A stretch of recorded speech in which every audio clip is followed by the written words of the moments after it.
ciencia de Dios.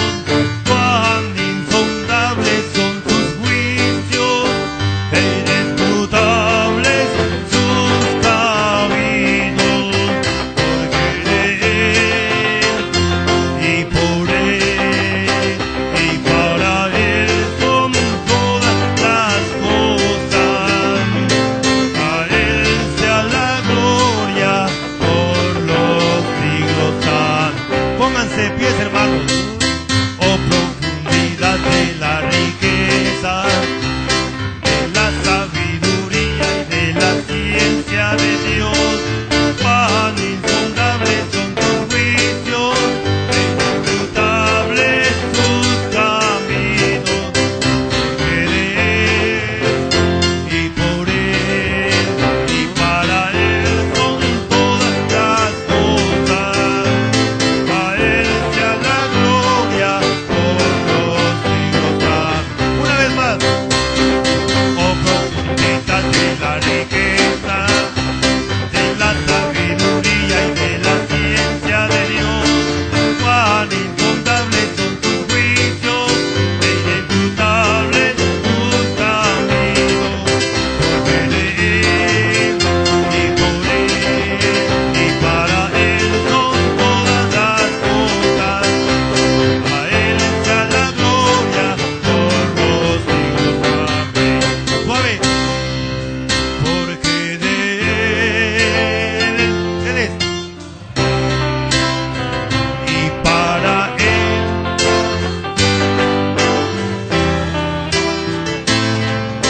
A Él sea la gloria por los siglos. Amén. Muy bien, hermanos, pueden sentarse. Muchas gracias, los músicos.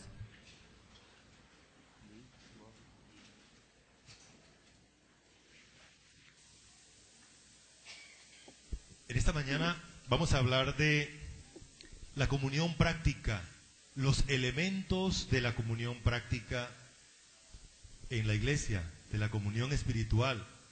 Hemos hablado en este mes acerca de la comunión, que es la comunión que ha hecho Dios para que nosotros tengamos comunión con Él, pero también entre nosotros. Es interesante que la Biblia dice que Cristo, el capítulo 2 de Efesios, quitó todos los obstáculos para que nosotros no tengamos excusa en cuanto a la práctica de la comunión. Ahora, en el capítulo 2 de Filipenses, que vamos a leer ahorita, vamos a encontrar entonces que Dios ha establecido dos aspectos. Vamos a mirarlos desde dos perspectivas. Uno es lo que Dios ya ha hecho para que nosotros tengamos esa comunión práctica entre nosotros. Ya la comunión con Dios está. Él mandó a su Hijo a morir por nuestros pecados. Él puso sobre Cristo nuestros pecados. Él puso en nosotros su Espíritu Santo. Él vive en nosotros para que tengamos comunión con Él. Él dirige nuestras vidas para que tengamos comunión con Él. Además, Él diseñó una estructura fácil y necesaria en la vida de nosotros, que es la oración, para que tengamos comunión con Él, pero también para que tengamos comunión entre nosotros. Ahora, en la parte práctica, vamos a ver que hay elementos que Él estableció, pero hay cosas que nos toca hacer a nosotros. Hablando entonces de la comunión espiritual. Entonces, la comunión espiritual entre los creyentes ya está organizada. Usted y yo solo debemos seguir el modelo de Dios, los mandatos de Dios, la enseñanza de Dios. Por esa razón vamos a verlos en esta mañana. Elementos que ya están en nosotros, pero también elementos que necesariamente tenemos que ejecutar para vivir la comunión. Ahora hay un elemento muy interesante, es que los benefactores de la comunión somos nosotros mismos. Soy yo quien me beneficio de la comunión. ¿Saben ustedes que la iglesia no necesita de mí? ¿Se han dado cuenta de algo? Si yo me voy de la iglesia, si yo me aparto de la iglesia, que de hecho eso implica que ya el problema no es con la iglesia, porque la iglesia es el cuerpo de Cristo, sino con Cristo es el problema mío. Pero si yo me aíslo, si yo me separo de la iglesia, eso implica que ya hay una mala o un mal disfrute, es como contradictorio lo que está diciendo, o una mala experiencia de la comunión con Dios. Se necesita que que el creyente esté en esa comunión con Dios. Cuando el creyente entiende, disfruta de esa comunión con Dios, práctica, va a entender que también Dios le ha diseñado dentro de un cuerpo y que así como el cuerpo, como la Biblia dice, necesita de cada uno de los miembros, de cada una de las células, yo necesito el cuerpo. El cuerpo no me necesita a mí. El cuerpo no me necesita a mí. Soy yo quien necesito el cuerpo. Vamos a decirlo de esta manera. Les ponía el ejemplo. Cuando yo me aíslo de la iglesia va a continuar porque Dios va a traer, va a seguir dirigiendo su iglesia. Pero yo seré afectado. San Juan capítulo 15 utilizó otra figura para hablar de la necesidad que tenemos de Dios, de una relación profunda, real con Él, que de alguna manera también va a llevarme a estar en comunión con los demás hermanos. Y Él lo ilustró con un árbol, el árbol más conocido de aquella época, de donde sacaban la Coca-Cola, el jugo de mora, todos los jugos, porque había un solo jugo que condensaba todos los jugos en el Antiguo Testamento, en Israel. ¿Cuál era ese jugo? La uva. Sí, ellos tenían una sola gaseosa, sabor uva, y con eso condensaban todo. Pero, como era tan conocido, el Señor Jesús lo utilizó y dijo, separado de mí, nada podéis hacer. Así como el pámpano, o sea, una rama, no puede estar separada de su tronco. Una vez se separa de su tronco, ¿qué le pasa? Se muere. Se muere. Evidentemente, entonces, la comunión es una necesidad mía. Y yo tengo que mentalizarme en eso. Por eso los mandatos, las enseñanzas que Dios me da a mí para que yo practique, para que yo participe de la comunión, me van a beneficiar es a mí. De tal manera que si yo soy egoísta, porque la iglesia de alguna manera también Dios la va a hacer benefactora de esa comunión, pero yo seré el afectado positiva o negativamente, ¿correcto? Entonces, pasemos a la siguiente presentación. Muchos creyentes prefieren alejarse de sus hermanos por alguna razón. ¿Saben ustedes que la iglesia es una familia y Dios nos ha puesto a aprender como familia? Que lo miraron feo. Yo no vuelvo a esa iglesia porque me miraron feo. Mire, es ahí donde Dios me puso a aprender. A que me miren feo o me miren bonito, yo debo aprender a soportar. Porque ¿cómo se va a practicar el amor entonces? ¿Cómo se va a aprender la paciencia? Esa que nos hace falta cuando salimos a la calle y alguien nos hace algo. Y queremos soltar la piedra, vulgarmente hablando. Porque tenemos que aprender que la iglesia es para eso, para aprender la paciencia. Y saben ustedes, hermanos, que Dios nos manda a los hermanos que necesitamos para aprender cada cosa que Él quiere que aprendamos. Hay hermanos que necesitamos alargar la paciencia con ellos. Esos son un regalo de Dios para mi vida, para pulirme a mí en esa área específica. Porque la iglesia es una familia y Dios dice que va a llevar al cielo una iglesia sin mancha, sin arruga y sin cosas semejantes. Pero cuando nosotros nos damos cuenta que viene la plancha caliente para quitarnos la arruga, queremos salir corriendo, ¿cierto?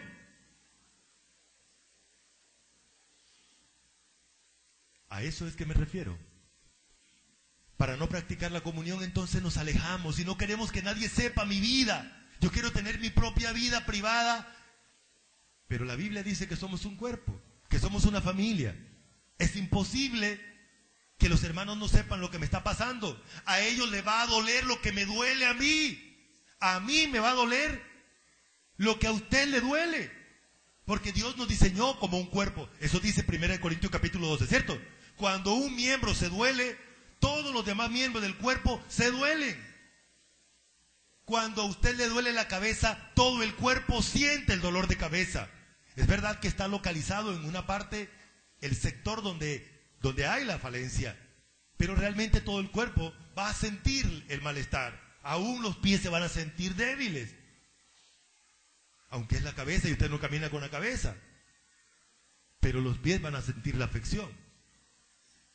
Quienes obedecen a Dios tienen grandes beneficios eternos por practicar la comunión espiritual. Pero por aquellos que se resisten, que se rebeldizan a Dios y no quieren practicar la comunión espiritual, déjeme decirle que su vida va a demostrar que le hace falta el ejercicio espiritual. Que le hace falta desarrollo.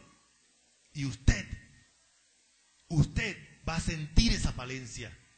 Va a gritar, va a llorar por no haber pasado por el proceso o por querer evadir el proceso. Así que Dios tiene preparado para nosotros el aprendizaje, la práctica de la comunión que Él ganó con su propia sangre. Vamos a ver entonces los versículos, vamos a leer juntos estos versículos. Filipenses capítulo 2. ¿Listos? Afinen sus gargantas. La palabra de Dios dice así juntos.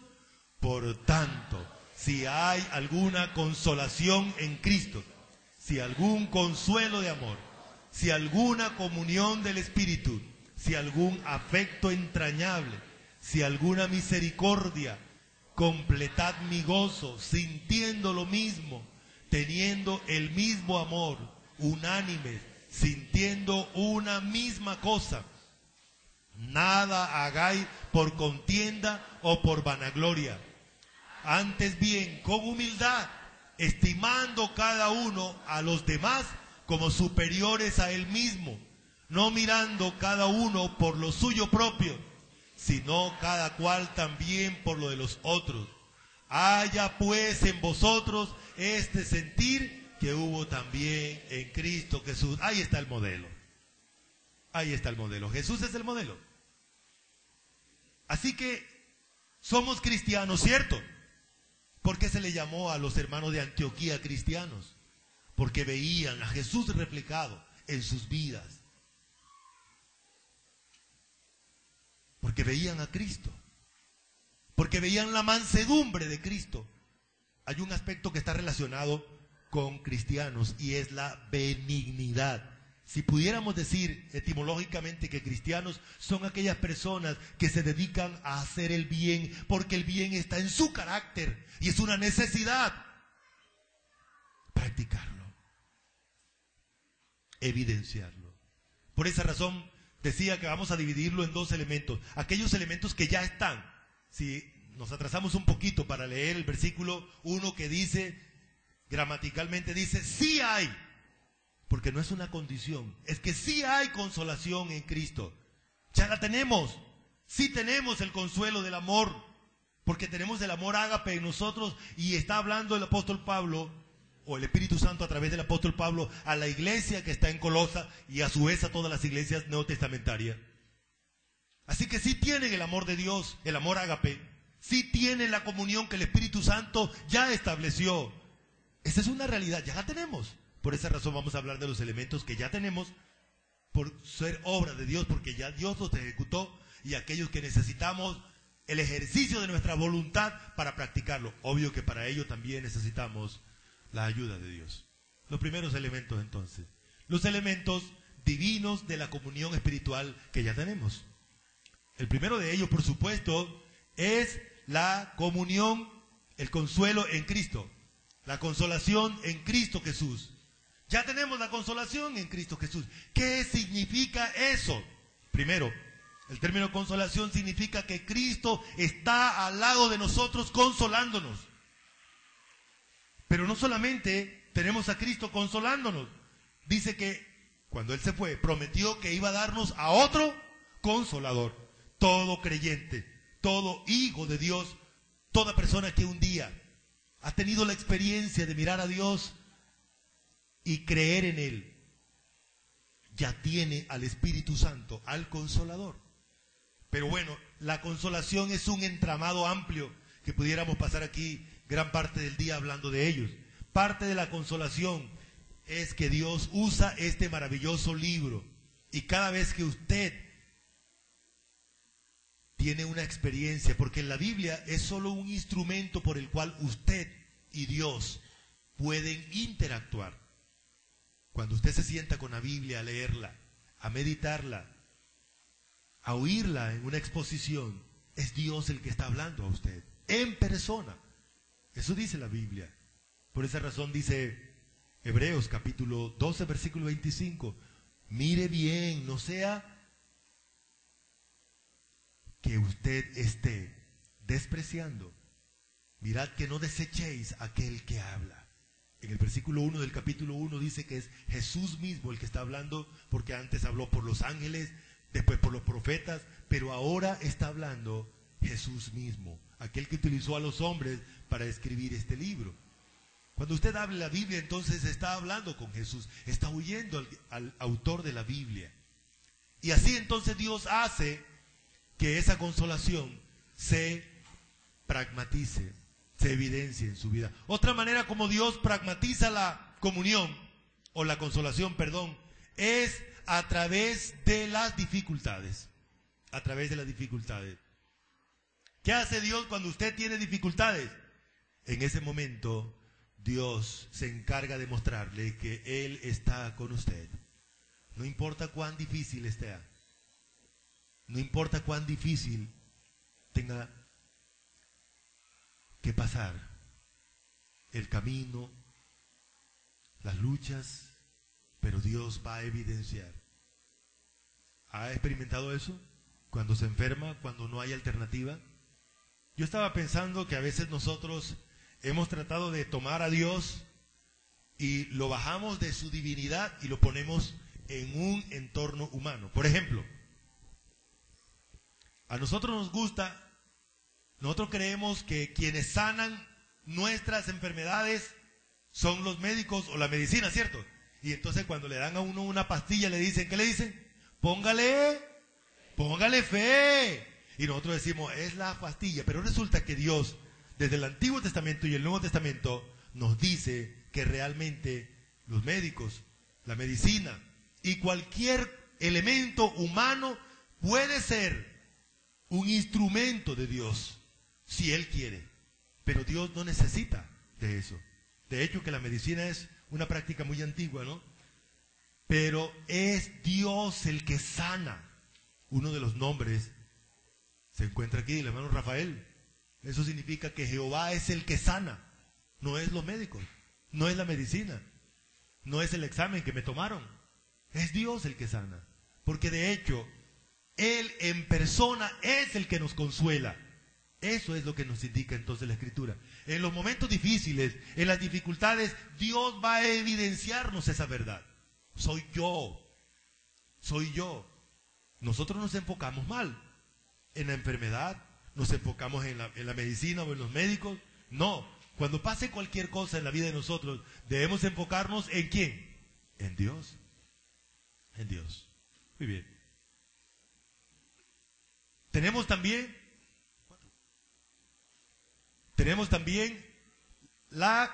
el consuelo del amor divino. El consuelo del amor divino. Esa es la segunda cosa que tenemos. ¿Qué significa eso? Son dos palabras diferentes, muy parecidas en la traducción, pero son diferentes. ¿Qué hace Dios con nosotros para que nosotros sintamos ese consuelo de parte de Él?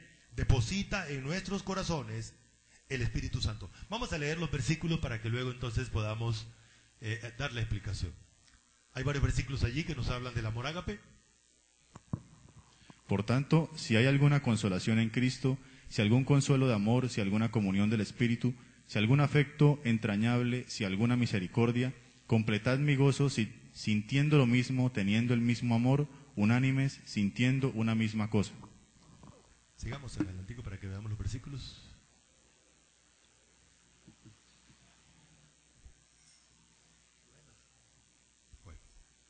Recuerden ustedes entonces que Primera de Corintios capítulo 13 dice que el amor es sufrido, es benigno, el amor no tiene envidia, el amor no es jactancioso. En Gálatas capítulo 5 versículo 22 dice que el amor de Dios es producto del Espíritu Santo. Por esa razón Gálatas 5:22 dice, mas el fruto del Espíritu es amor. Y Romanos capítulo 5 versículo 5 dice, y la esperanza no avergüenza porque el amor de Dios ha sido derramado en nuestros corazones por el Espíritu Santo. Damos la explicación. ¿Qué hace Dios para consolarnos a nosotros? ¿Qué es lo que nos consuela? Uno, Él derramó el amor de Él en nuestros corazones. Él derramó el amor de Dios en nuestros corazones. Ahora, cuando los creyentes tenemos dificultades, solo los creyentes podemos entonces acudir a ese amor que Dios ha derramado en nuestro corazón para recibir el consuelo de Dios. Aquí no necesitamos leernos una novela de Gabriel García Márquez.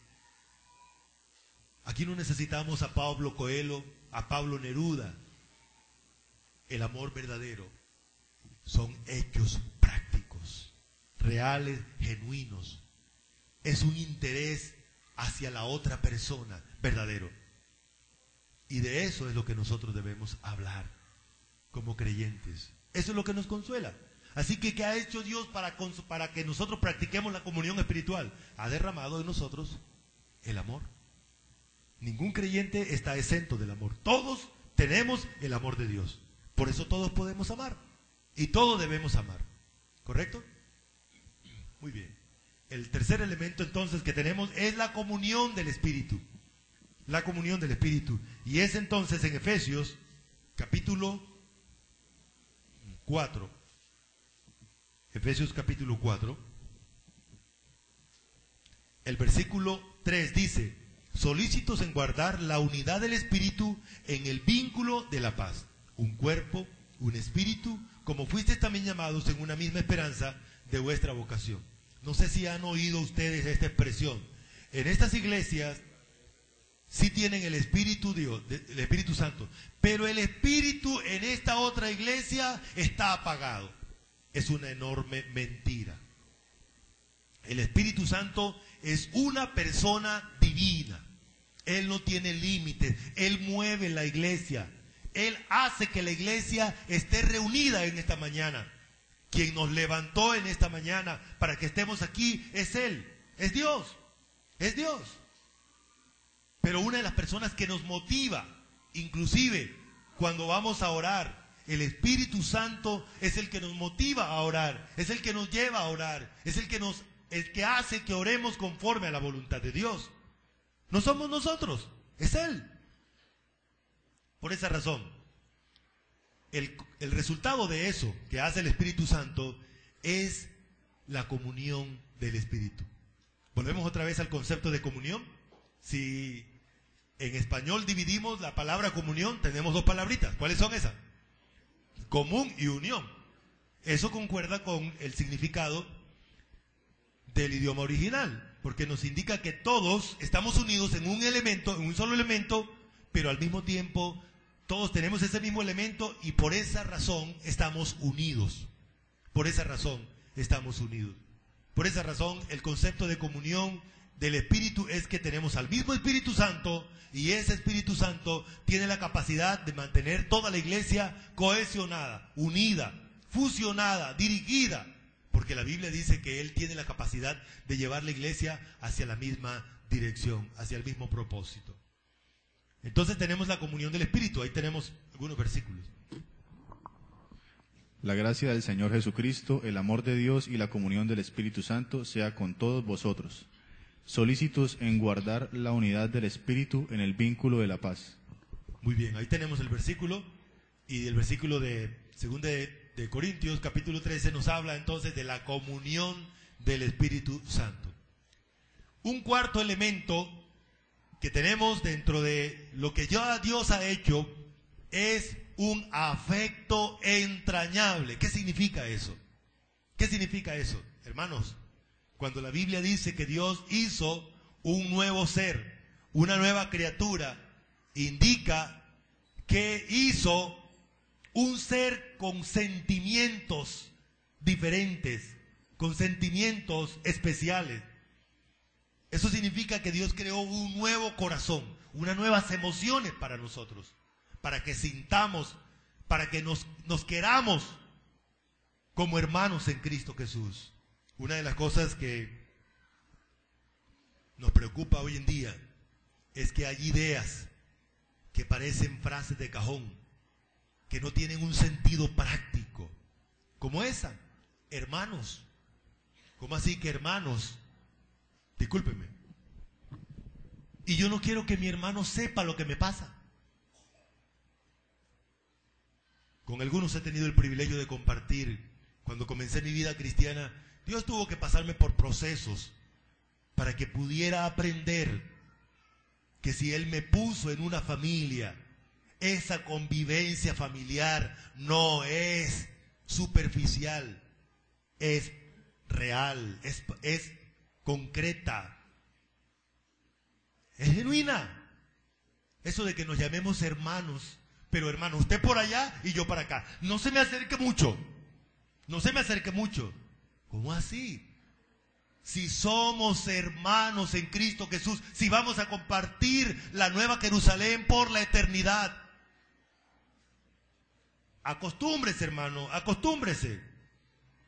Acostúmbrese. Seguro, hermanos, somos un cuerpo.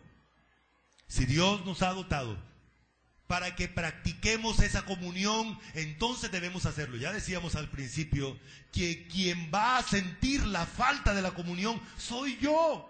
Quien va a ser afectado por la falta de la comunión práctica soy yo. No me hace bien resistirme a lo que Dios estableció para mí. Para mí. Soy parte de su cuerpo. Él planeó esta comunión desde la eternidad hasta la eternidad. Y debo vivirla. Porque Dios va a cumplir su propósito a través de ello. Lo va a cumplir. Por esa razón ha puesto un sentimiento muy especial. Es lo que significa eso, afecto entrañable. Me llama la atención que es una sola palabra. Es una sola palabra. Cuando los médicos comenzaron a estudiar a los seres humanos, se dieron cuenta que hay una parte dentro de nosotros que es como el centro de nosotros, del cuerpo humano. Es la parte más sensible de nuestro ser, la parte fisiológica. Allí se encuentran los órganos vitales. De hecho, el corazón, cuando hay alguna sensación, es el primero que grita. Si usted se asusta, el primero que se asusta es el corazón, ¿cierto? Usted sabe que está asustado porque el corazón comienza a correr antes que las piernas. Las piernas luego van a andar, pero es el corazón el que comienza rapidito. Después usted comienza a dar los saltos. Por eso, porque ellos pensaron, es esa parte la que siente primero. Y por esa razón, esa parte se llevó al área espiritual para hablar que ahora Dios ha hecho en nosotros un sentimiento especial. Hermano, es una obligación querernos. Ya Dios depositó en nosotros ese afecto entrañable.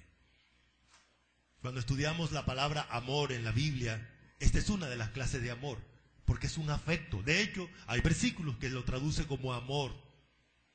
Pero es un sentimiento. El amor ágape no es un sentimiento. Este sí es un sentimiento. Lo cual indica que entre nosotros debe haber ese cariño, ese afecto, ese querernos de hermanos. Y no por ahora. Eso tiene que ser por la eternidad. Muy bien. Y número 5, hay otro elemento que Dios ha puesto en nosotros. Esto es uno de los atributos, lo que estamos estudiando en estos días, doctrina básica. Un atributo que Dios transmite en el ser humano. Es su misericordia. Misericordia. Vamos a leer otra vez el versículo, todos juntos. Dice así: por tanto, si hay alguna consolación en Cristo, si algún consuelo de amor, si alguna comunión del Espíritu, si algún afecto entrañable, si alguna misericordia. Hay un versículo que me parece muy duro y nos habla a nosotros en la iglesia. Dice Santiago: porque juicio sin misericordia se hará con aquel que no hiciere misericordia. Hermanos, nosotros hemos recibido la inmensidad de la misericordia de Dios. Nosotros no podemos vacilar en dar de lo mismo que hemos recibido. Pero saben, hermanos, que a veces somos crueles entre nosotros. A veces uno ve a un hermano que lo agarra como un chulo, agarra una carroña y lo despedaza. Si es que aquel y aquel y aquel y aquel. Eso permite una buena comunión espiritual. De hecho, es un ataque a la comunión espiritual de la iglesia. Que el Señor nos guarde de algo así. Es mi hermano y yo debo tener misericordia. Y si el hermano está en problemas, aquí estoy yo para tener misericordia de él como Dios ha tenido de mí. Por eso es uno de los elementos que Dios ha depositado en nuestras vidas para la práctica de la comunión. Pero hay elementos que necesariamente usted tiene que ejercitarlos. Usted tiene que ejecutarlo. Obvio, yo también.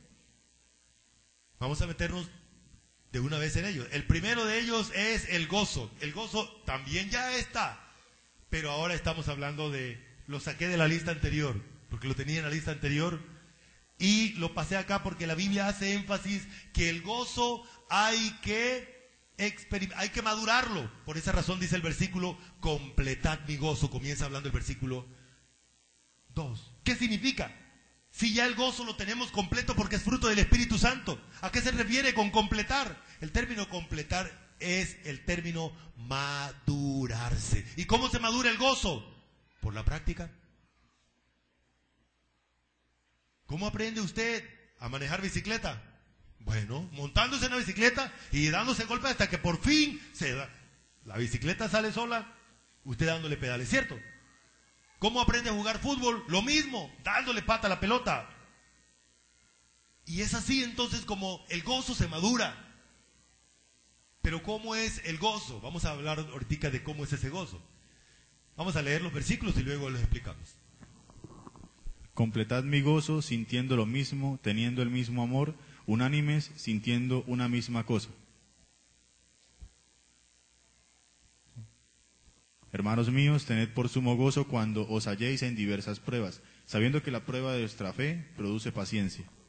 A veces, o muchas veces, uno ve que el gozo lo confunden con alegría. El gozo no es alegría. Ambos son emociones. Pero el gozo es una emoción divina. Es algo que produce el Espíritu Santo según Gálatas capítulo 5, versículo 22. Mas el fruto del Espíritu es amor, gozo. Es el segundo aspecto del fruto del Espíritu Santo. Lo produce Dios. ¿Cuándo lo produce Dios? Mire, ahí está la clave, en el versículo 2 de Santiago. ¿Cuándo lo produce Dios? ¿Cuándo produce Dios el gozo? Cuando estemos en pruebas. ¿Se ha sentido usted en prueba? ¿Ha estado usted en pruebas? Se enfermó, que no hay plata, que no hay tal cosa, que vinieron a esto, y que se juntan los problemas en un solo. Entonces es el momento en el cual el Espíritu Santo saca a relucir su gozo. No hay plata, pero estoy yo. Te enfermaste, pero aquí estoy yo.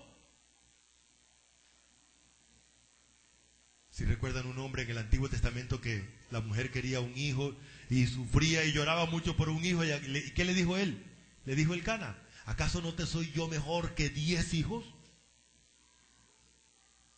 Permíteme utilizar esa ilustración para decirle que eso es lo que Dios está enseñándonos cuando nos permite pasar por las pruebas, por las cosas duras. Aquí estoy yo. Yo soy el que va a solucionar esto. Así que deja de poner tus ojos en los problemas y mírame a mí. Permítame darle la ilustración así. Es como si Dios está ahí conmigo, metido en mí, viviendo en mí. Y cuando yo paso por una dificultad, yo comienzo a buscar por fuera de Dios la solución a ella. ¿La solución de plata? ¿La solución de un problema de salud? ¿La solución de un problema social o interpersonal? Y comenzamos a buscar de pronto personas que nos solucionen ese problema. Vamos a hablar con el hermano para ver si él entra a jugar un papel. Y a veces lo que hacemos es que la sopa la volvemos mazamorra. Empeoramos la situación. Y Dios permite que eso pase para que por fin usted y yo veamos que la solución siempre la va a tener Él. Y entonces nos trae la solución. El gozo no es exaltación del ánimo, alegría, estar riéndonos. No, el gozo se puede experimentar con lágrimas en los ojos. Creo que tengo una imagen aquí que puede ayudarnos. El gozo puede experimentarse con lágrimas en los ojos y el mejor ejemplo es Jesús. Déjenme preguntarle para que después leamos el versículo. ¿Estaba Jesús brincando de alegría? ¡Ah, ah, que viva! Estaba clavado en la cruz del Calvario. Estaba clavado en la cruz del Calvario. Y ahí, clavado en la cruz del Calvario, el Padre lo dejó solo. ¿Sí recuerdan? Una de las palabras de Jesús fue: Padre, ¿por qué me has abandonado? En ese momento más duro, más difícil de su vida, Él experimentó el gozo, y fue el gozo el que le ayudó a pasar esa dificultad. Vamos a leerlo. Dice así la palabra de Dios: puesto los ojos en Jesús, el autor y consumador de la fe, el cual, por el gozo puesto delante de Él, sufrió la cruz, menospreciando el oprobio, y se sentó a la diestra del trono de Dios. El gozo nos ayuda a ver más allá del dolor, lo que viene. Jesús vio el trono para donde iba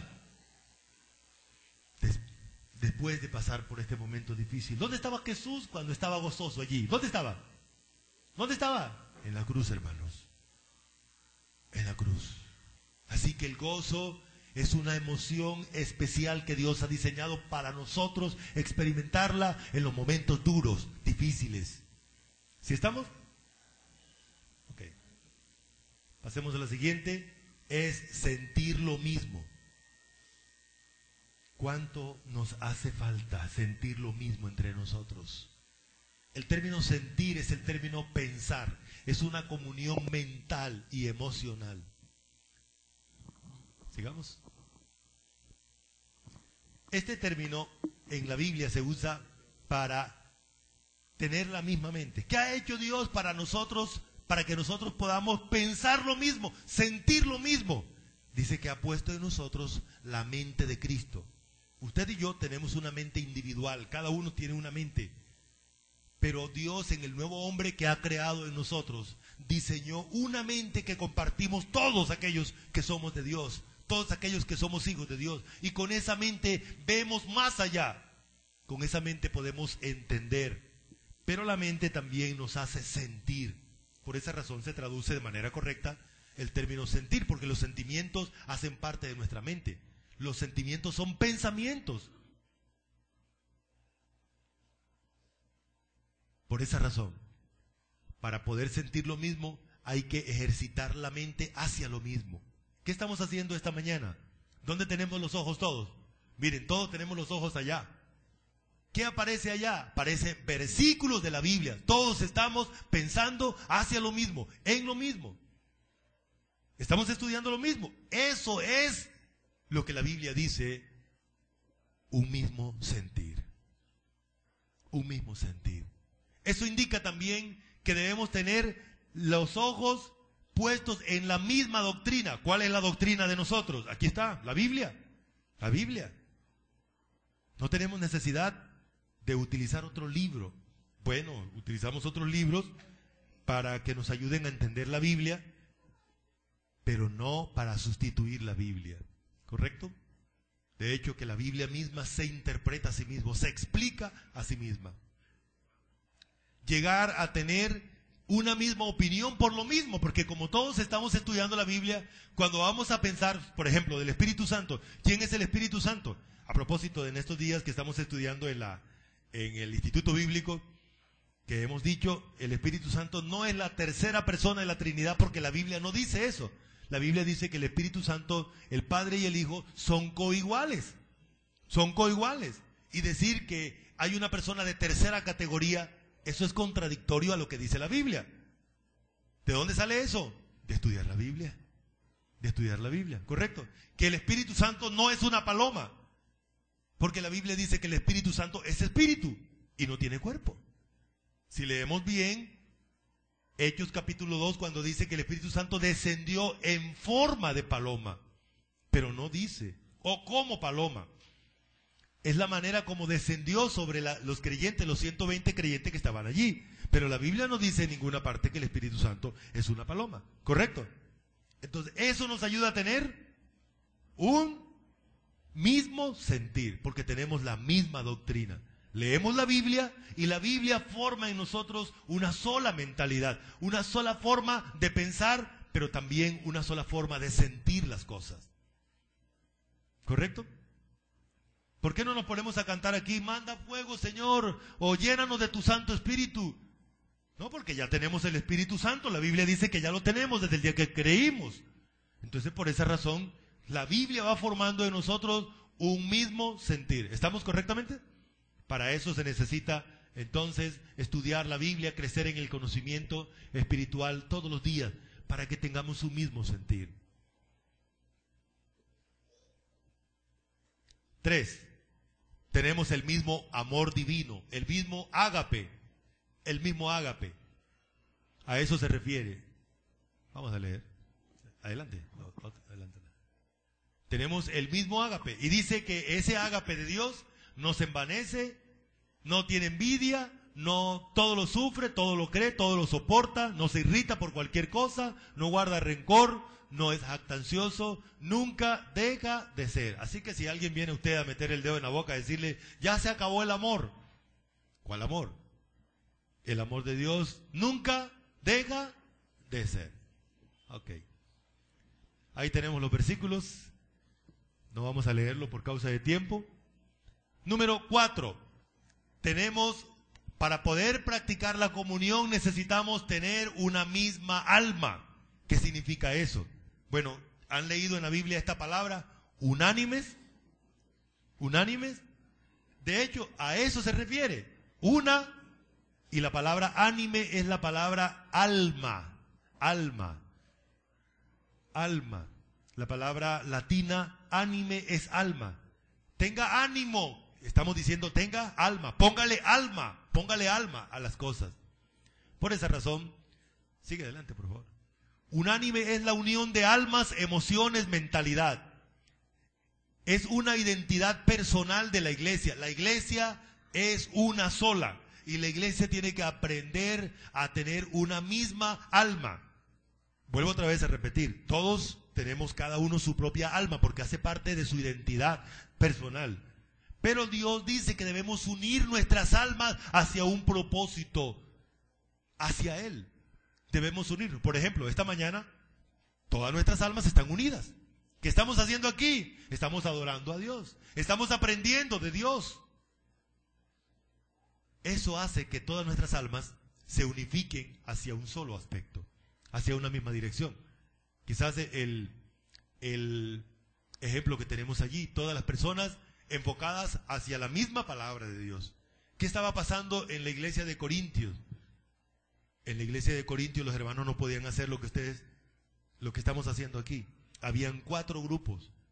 Habían 4 grupos dentro de la misma iglesia. Y cada vez que se encontraban, se aporreaban, peleaban. Y cada vez que se daban la espalda, también lo hacían. Así que todo el tiempo vivían peleando los hermanitos. Muy bien.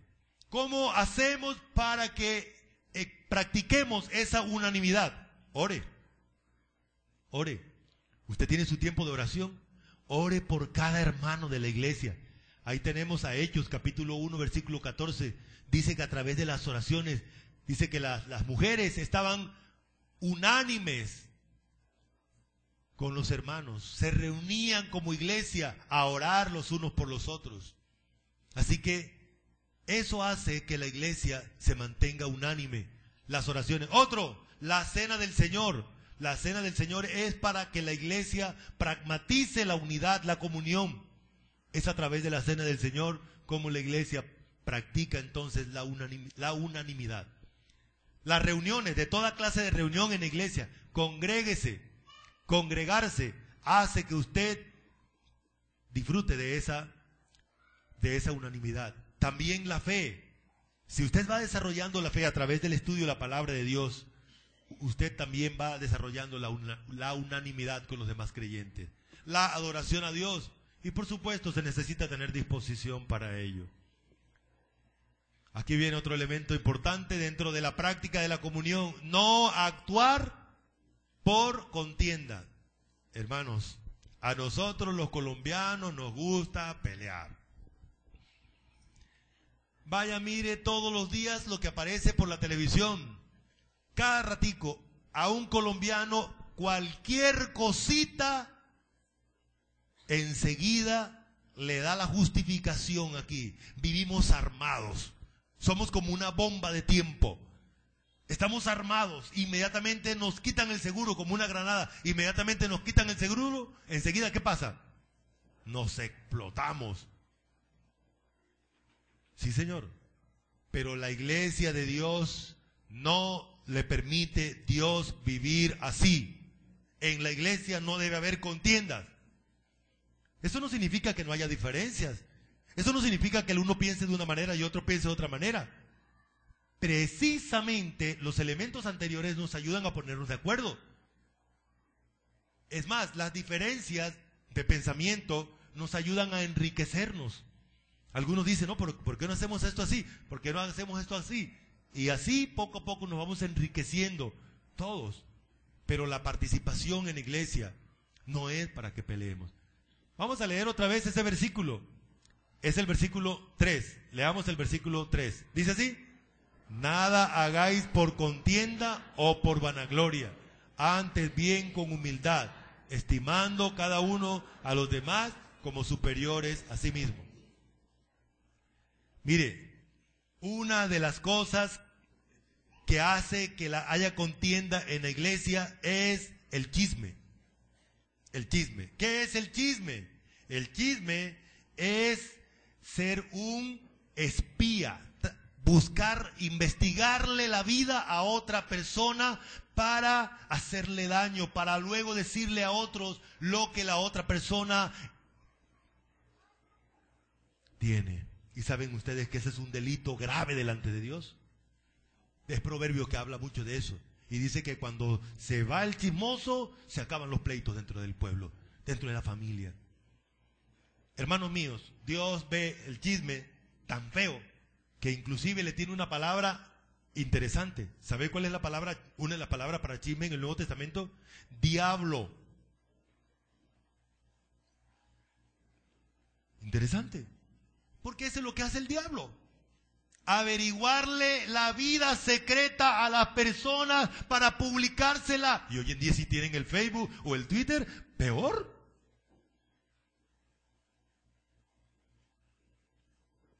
¿Para qué? La pregunta es, ¿para qué yo le publico las intimidades a otro? Para hacerle daño. Y eso, Dios lo va a vengar. Que el Señor nos guarde de hacerle daño a un hijo de Dios. Porque Dios dice que es mejor que se cuelgue una piedra aquí y se vaya para allá, para Buenaventura o para Cartagena, o para el morro ese que esté en Santa Marta y chumbulum. ¿Sí dice eso? Sí, es mejor que la persona no haga eso. Es lo que dice Dios. Que el Señor nos guarde de algo tan malévolo como es el chisme. Algo tan diabólico.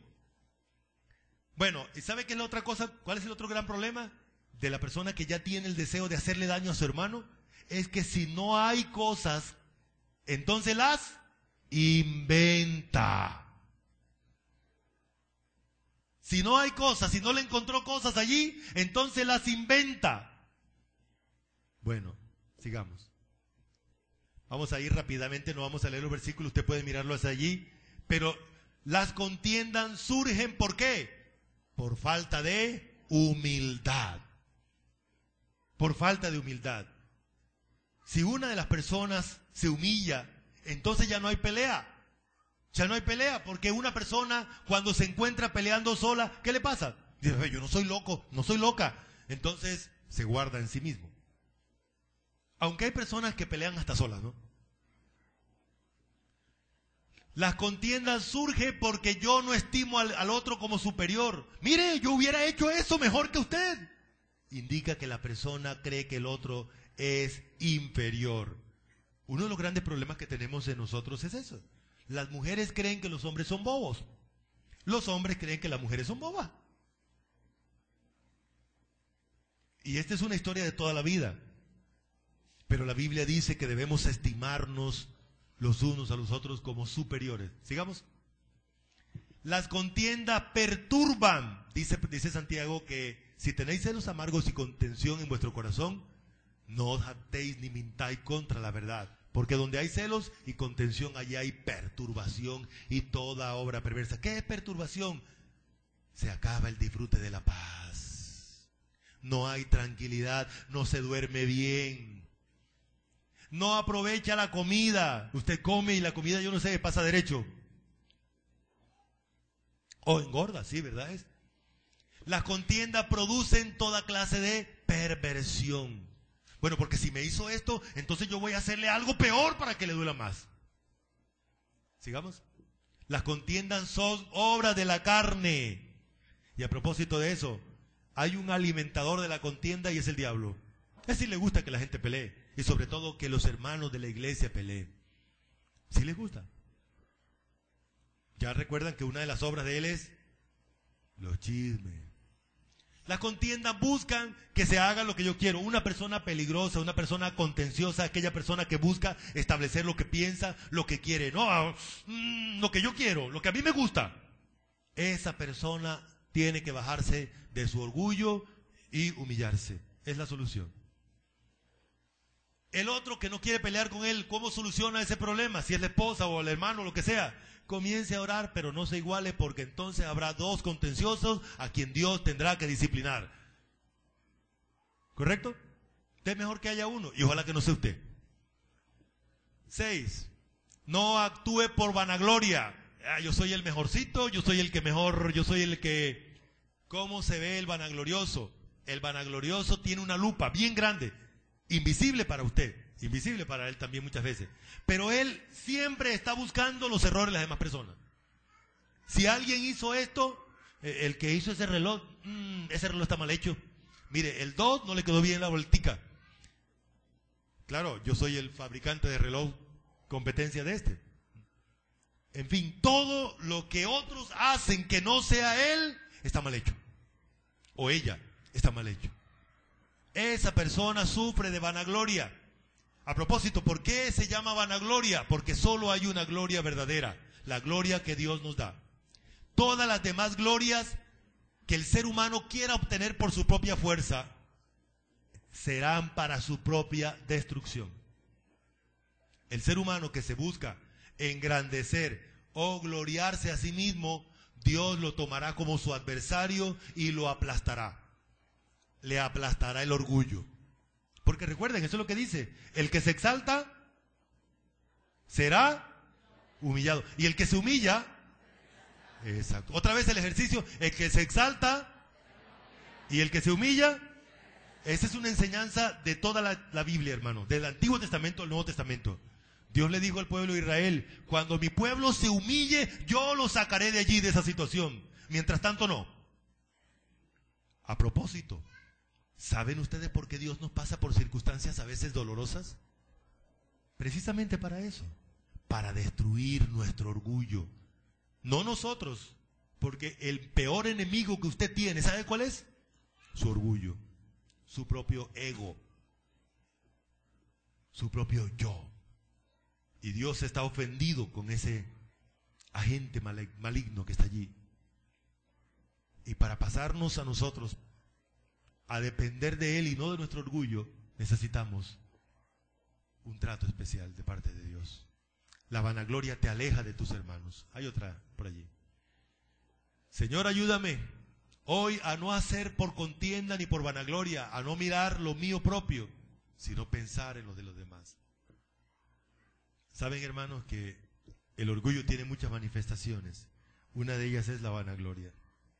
Si Dios le permite a usted hacer algo o tener algo, mantenga su cabeza abajo. Mantenga su cabeza abajo. Siempre me impacta el testimonio de uno de los grandes astronautas cristianos que cuando estuvo allá en la luna, miró hacia acá y vio la Tierra que parecía un pequeño lunarcito, una lucecita, que se escondía detrás de su dedo. Él estaba en la parte más alta y veía la Tierra como algo tan pequeño. ¿Y sabe qué dijo este hombre? Cuán pequeño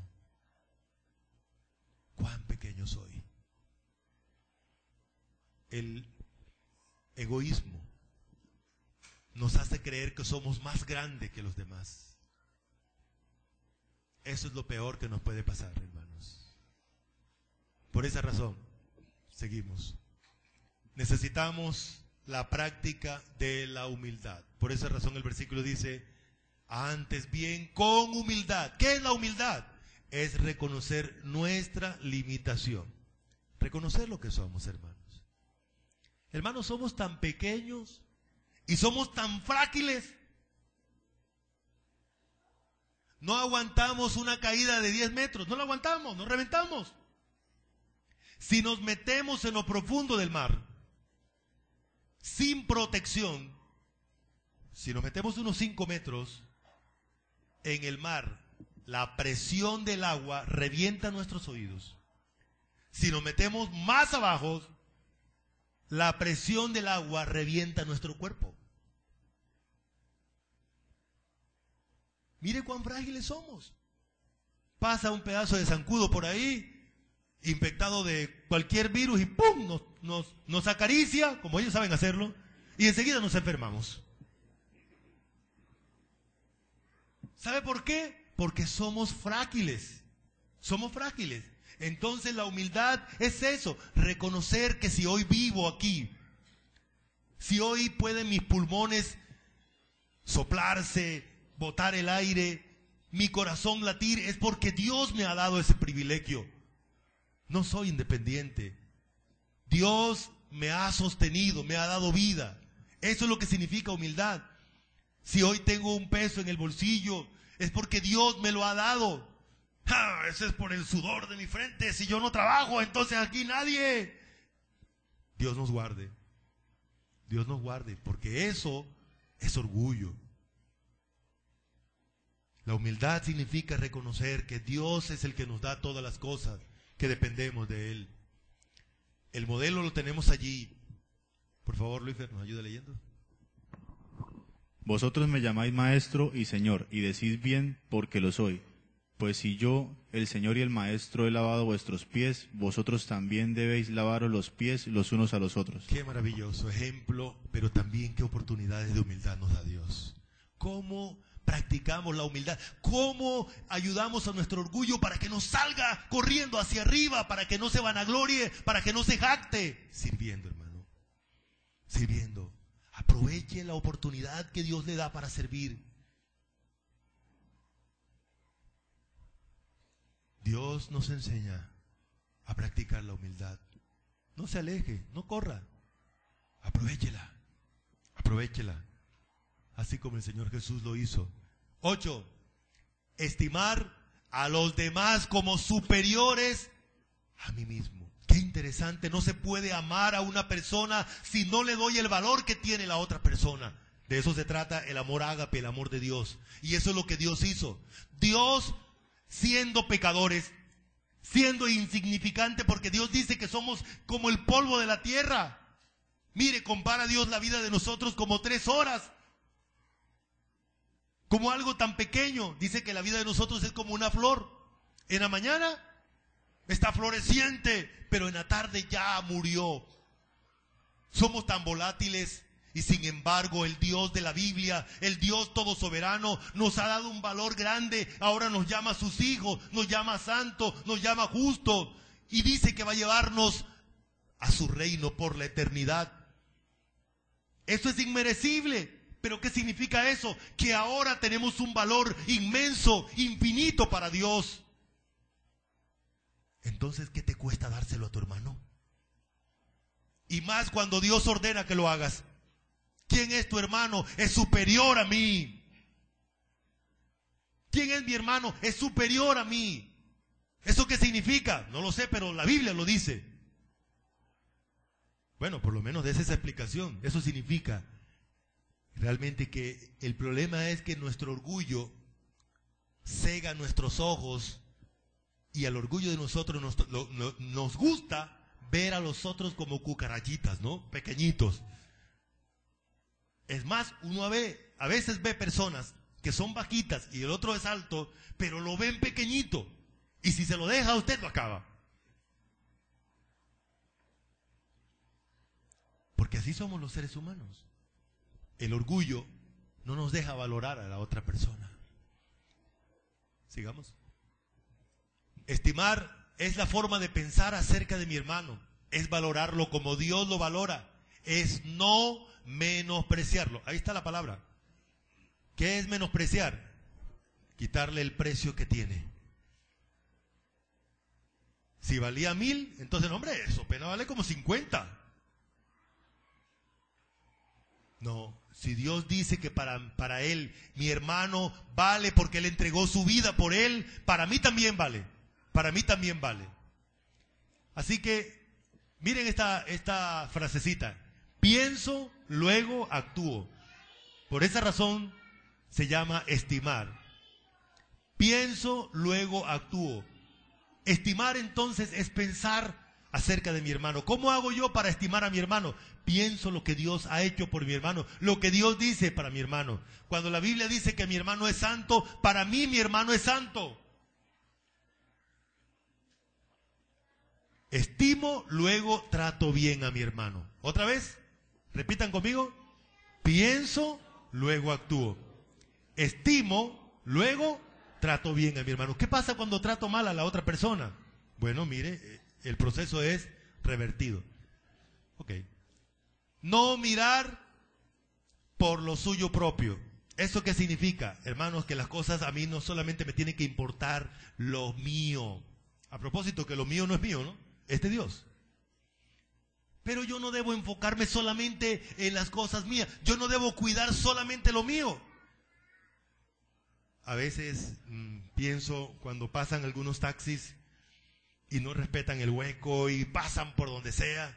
Me acuerdo de un señor que una vez me encontré en un montallanta y me dijo, me tocó quitarle el carro, un carro nuevecito, un taxi nuevecito, al chofer. Mire cómo me lo volvió. Mire, por debajo me mostró. El señor estaba tan indignado que me mostró por debajo, lo había golpeado la caja, un carro tan nuevecito. Y me dijo, las 4 llantas las pinchó. ¿Por dónde lo pasó? Y entonces allí está. Como no era suyo, entonces no lo valora. En la iglesia no funciona así. En la iglesia Dios te ha puesto a ti a cuidar a los otros. ¿Qué significa eso? Que los hijos de mi hermano son mis hijos y yo debo cuidarlos. Cuando veo el peligro de los hijos de mi hermano, yo debo salir a defenderlos. Yo debo ver el peligro no solamente para mí, sino también para mi hermano. Debo cuidarle la espalda a mi hermano. Ese ejercicio en el mundo que al caído caerle, en la iglesia no funciona. Sigamos. Indica no mirar por las cosas propias, no prestar atención solo por las cosas propias, no tener cuidado solamente por las cosas propias. Indica también interesarse en lo de mi hermano. ¿Sigue? Mirar por las cosas de mi hermano. A propósito de eso, estamos en la iglesia. ¿De quién es todo esto? De todos. De todos. Yo debo cuidar las cosas. No solamente porque me benefician a mí, sino también porque esto es de todos. Este bien inmueble, gracias a Dios, es de ustedes, hermanos. Hay una figura que nos cobija a todos, pero es de todos. Debemos aprender entonces a cuidar los intereses de otro hermano, de nuestro hermano, ¿sí? Vamos a concluir aquí entonces. Vamos a recordar los 5 elementos que ya Dios ha establecido en nosotros para esa comunión. El número 1, consolación en Cristo. Sí, Señor. El número 2, la hermana de consolación, consuelo. Así es, consuelo de amor divino. Sí, Señor, el amor ágape. El 3, la prima, comunión del Espíritu. Sí, la prima de consuelo. El 4, afecto entrañable. No es cualquier clase de afecto que Dios ha derramado en nuestro corazón. Es el afecto entrañable. Y número 5, misericordia. Muy bien. Los elementos humanos de la comunión práctica. Hay que completar o madurar el gozo. Sí, Señor. ¿Y cuándo es que se madura el gozo? ¿Cuando estamos así o cuando estamos así? Ajá. Muy bien. 2, hay que sentir lo mismo, sí señor. Hay que tener el mismo amor. Hay que tener la misma alma. Recuerden la palabra unánime, la misma alma. No hay que actuar por... Deje los guantes y que mejor bótelos en la basura. Acostúmbrese a andar sin guante. Y no actuar por vanagloria. 7, humildad. 8, estimar a los demás. ¿Cómo que inferiores? Superiores. Ahora sí, sí. Así es. Superiores a uno mismo. 9, no mirar por lo suyo propio. Hay que cuidar las cosas de mi hermano también. 10, mirar por los de los demás hermanos. Bien, hermanos, fue un reto hoy. Gracias por acompañarme en esta maratónica. Bueno, la maratónica de estudiar la Biblia, ¿no? No vaya a pensar otra cosa. Yo sé que a algunos la mente salió disparada para otra cosa. Vamos a orar, vamos a darle gracias a Dios y vamos a rogar a mi hermano Vladimir que tenga la bondad de orar, dar gracias por la palabra de Dios.